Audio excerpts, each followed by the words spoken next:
महत्व समझाया। तब भगवान ने धनतेरस की पूजन का महत्व समझाया। सुनो किसान, मृत्यु लोक में रहने वाला मानव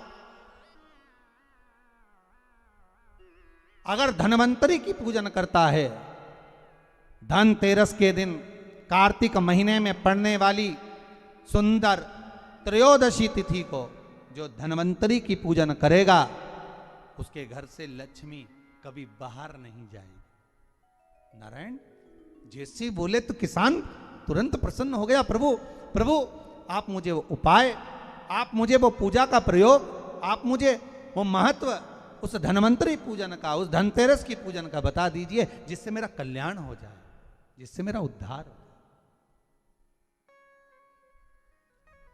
भगवान विष्णु बोले, किसान सुनो,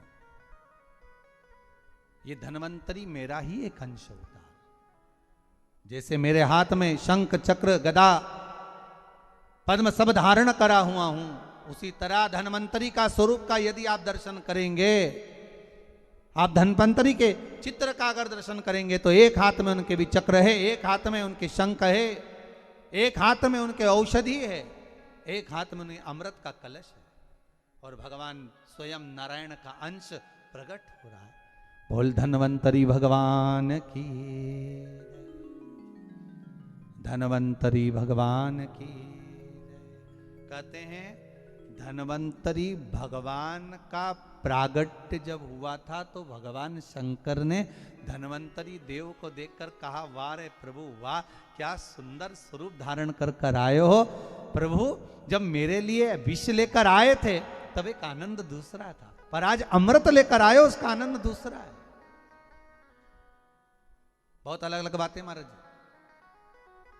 शिव महापुराण की कथा कहती है, दो तरह की वाणी होती है। एक में आपने क्रोध कर दिया, अपशब्द कह दिया, ताना दे दिया, गालियां दे दी, और एक शब्द अमृत का मीठा बोल दिए, प्रेम की वाणी बोल दी, उसका एक आनंद दूसरा है, उसका एक संबोधन दूसरा है। एक विष लेकर आ रहा है, एक अमृत लेकर आ रहा है। शिव जी कहते हैं जो अमृत लेकर आ रहा है उसका आनंद ही दूसरा है, उसके चेहरे की चमक ही दूसरी है। भगवान विष्णु कहते हैं, सुनो किसान, मैं आपको धनवंतरी पूजन का विधान बताता हूं। भगवान कहते हैं, किसान, सुंदर कृष्ण पक्ष की त्रयोदशी को कार्तिक के महीने में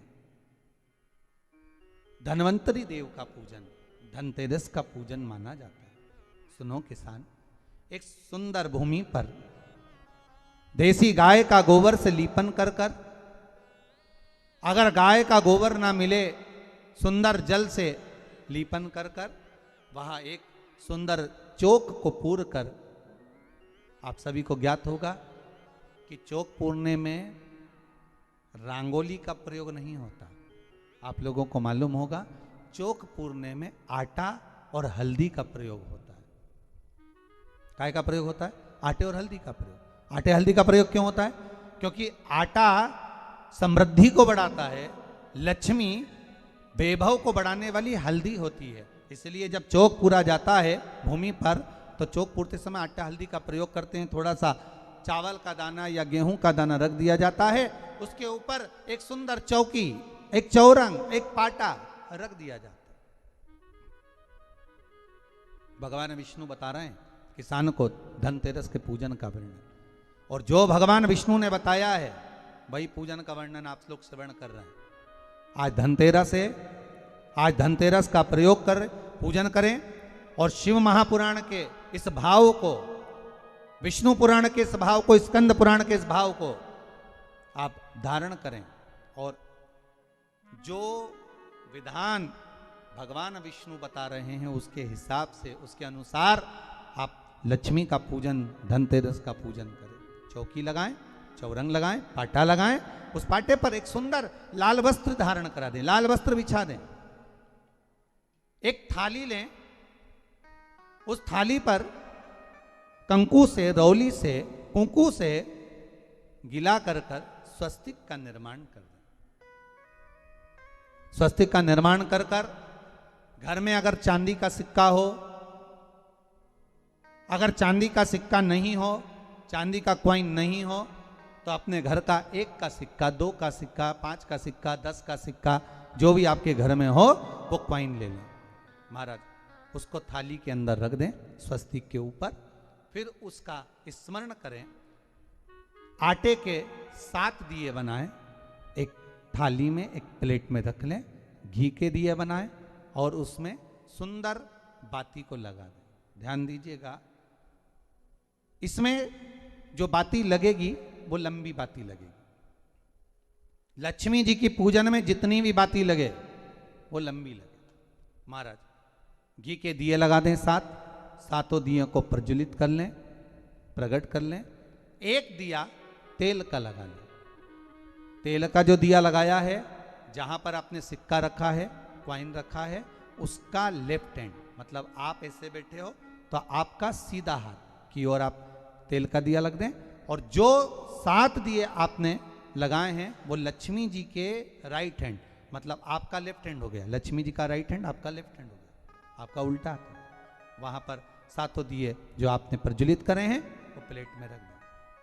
सुंदर थाली जो आपने पूजन की तैयार करी है उसमें कुंकू, रोली, हल्दी, अबीर, गुलाल, चंदन, मौली, लाल धागा, मौली, अमरबेल के टुकड़े, कमलगट्टे, हल्दी की गांठ, सुंदर भाव में उसको रख। जल का पात्र सुंदर आनंद से, जो क्वाइन चांदी का और देसी क्वाइन आपने जो रखा है उसका जल से पूजन करें। लक्ष्मी पूजन का समय अलग अलग होता है, पर धनतेरस की पूजन का जो समय है वो प्रदोष काल से प्रारंभ हो जाता है। कब से प्रारंभ हो जाता है? प्रदोष, क्योंकि शिव के द्वारा निर्मित है लक्ष्मी पूजन का। महाराज क्वाइन का पूजन करें, कंकु आदि से पूजन करने के बाद दोनों सिक्कों को उठा लें।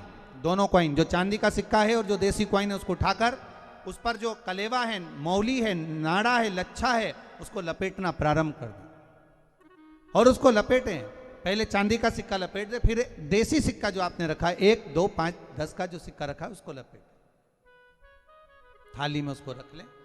फिर वापस उस पर जल का छींटा देकर उसका पूजन करें।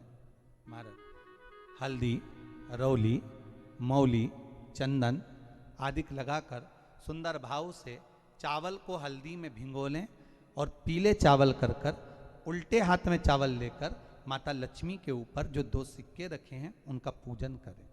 साथ में जब चावल छोड़ते जाएं तो गणेश जी का भी स्मरण करते जाएं। हे रिद्धि सिद्धि के दाता श्री गणेश जी महाराज, आप हमारे यहाँ पर सदा माता लक्ष्मी को लेकर, कुबेर भंडारी को लेकर सदा विराजमान रहें, नारायण को लेकर सदा विराजमान रहें। चावल छोड़ते जाएं और बाबा से विनती करते जाएं, माता लक्ष्मी से निवेदन करते जाएं। भगवान शिव का स्मरण करें, भगवान नारायण का स्मरण करें, माता लक्ष्मी का स्मरण करें, रिद्धि सिद्धि के दाता भगवान श्री गणेश जी महाराज का स्मरण करें। छोड़ते जाएं। जब चावल पूर्ण छोड़ देवें, पूजन पूरी तरह से हो जाए, तब महाराज 7 सुंदर आनंद से अमरबेल के टुकड़े, अमरबेल वृक्ष पर एक पीले कलर की बेल चलती है, पीली, उसमें पत्ते नहीं होते, वो किसी भी वृक्ष पर डली रहती, वो अमरबेल कहलाती। ये अमरबेल लक्ष्मी पूजन में, समृद्धि के लिए, मकान के मुहूर्त के समय पर, गृह प्रवेश के समय पर बहुत कार्य आती है। महाराज ये अमरबेल को पानी की जरूरत भी नहीं पड़ती, आप रूप किसी वृक्ष पर डाल दी जाए वो अपने आप फलती चली जाती है। उसी तरह हमारे यहाँ भी हम भगवान से यही प्रार्थना करते हैं, जैसे अमरबेल बिना पानी पड़े भी किसी भी वृक्ष पर डाल दी जाए पनपती जाती है, बढ़ती चली जाती है। ऐसे हमारे घर में बेभव लक्ष्मी बढ़ती जाए। अमरबेल के 7 टुकड़े, कमलगट्टे 7, हल्दी की गठान 7 माता लक्ष्मी को समर्पित कर दें। दोनों हाथों में हल्दी पिसी हुई लीजिए और माता लक्ष्मी के ऊपर उसे चढ़ाना प्रारंभ कर दीजिए। 7 बार पिसी हुई हल्दी वो सिक्कों पर चढ़ा दें, अपनी मनोकामना कर कर अपने घर में माता लक्ष्मी को विराजमान करने के लिए। जब हल्दी पूर्ण चढ़ जाए, हाथ में कुंकू ले लीजिए, रोली ले लीजिए, उस रोली कुंकू को भी माता लक्ष्मी को समर्पित करिए। तब इसके पश्चात सुंदर जो भी घर में मिष्ठान हो, मीठा हो, नहीं हो, शक्कर हो, गुड़ हो, मिश्री हो, जो भी आपके पास में हो, खड़ी शक्कर हो, वो भगवान को, माता लक्ष्मी को भोग रख दीजिए। अगर कुछ मीठा बना हो तो मीठा रख दीजिए। महाराज घर में संपूर्ण पूजन कर कर, आपके घर में जो देवालय में भगवान बैठे हैं उनका भी पूजन करिए।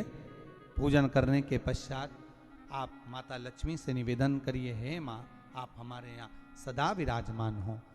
महाराज ये जो पूजन है भगवान विष्णु जो बता रहे हैं किसान को, ये 5 दिन की पूजन है पूरी पूरी। आज कौन से दिन का पूजन बता रहे हैं? पहले दिन का। आज धनतेरस से रूप चौदस, अमावस्या, एकम और दूज, ये 5 दिन तक दीपावली का पर्व मनाया जाता है, दीप महोत्सव मनाया जाता है। पूजन करने के बाद जो 7 दिए आपने प्लेट में रखे हैं, थाली में रखे हैं पूजन के लिए, घी के, उन 7 दियों से माता लक्ष्मी की आरती उतारी।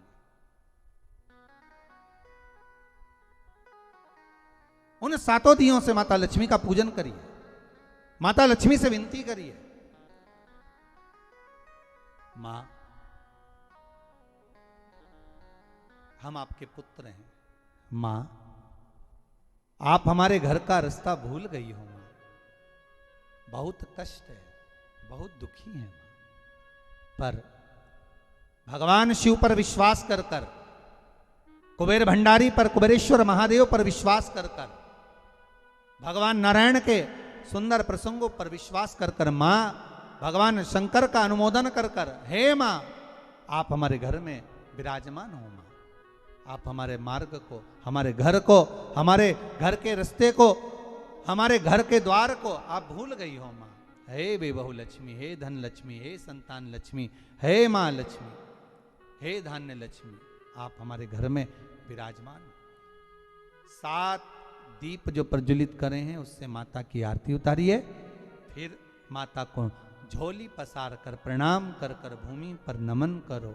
जब झोली पसार कर प्रणाम करें, झोली को अपनी ओर गिरा लें और माता को नमन कर कर जो 7 दिए आपने लगाए हैं, उन 7 दिए को अलग अलग स्थान पर ले जाकर, जैसे घर के हॉल में, एक रसोई घर में, एक जहां पर आप लक्ष्मी रखते हो उस स्थान पर, एक घर के द्वार के पास में, एक तुलसी के क्यारे के पास में,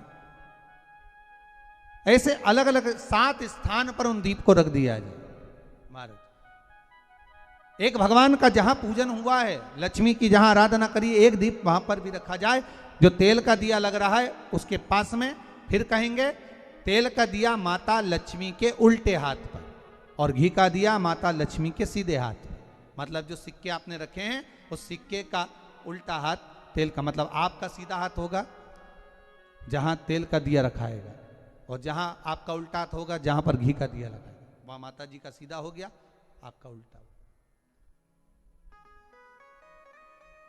माता का स्मरण, माता लक्ष्मी से निवेदन करिए, हे मां कृपा सागर, करुणा सागर, मां आप भगवान विष्णु के साथ विराजमान हुए, आप भगवान नारायण के साथ में हमारे यहां सदा विराजमान हो, मां ऐसी कृपा कर दीजिए। महाराज मां से विनती कर कर बड़ा उत्साह, बड़ा उमंग, बड़ा आनंद रखना, ये भाव रखना घर में। भगवान विष्णु कहते हैं किसान से, हे किसान आपने अगर धन्वंतरी की पूजन करी है, धनतेरस की पूजन करी है, कोई वस्तु, कोई सामग्री अगर आप लेकर आए हो, कोई पात्र लेकर आए हो, कोई तांबे का पात्र लाए हो, जो भी वस्तु आप नहीं लेकर आए हो उसका भी पूजन उसी दिन कर लेना चाहिए।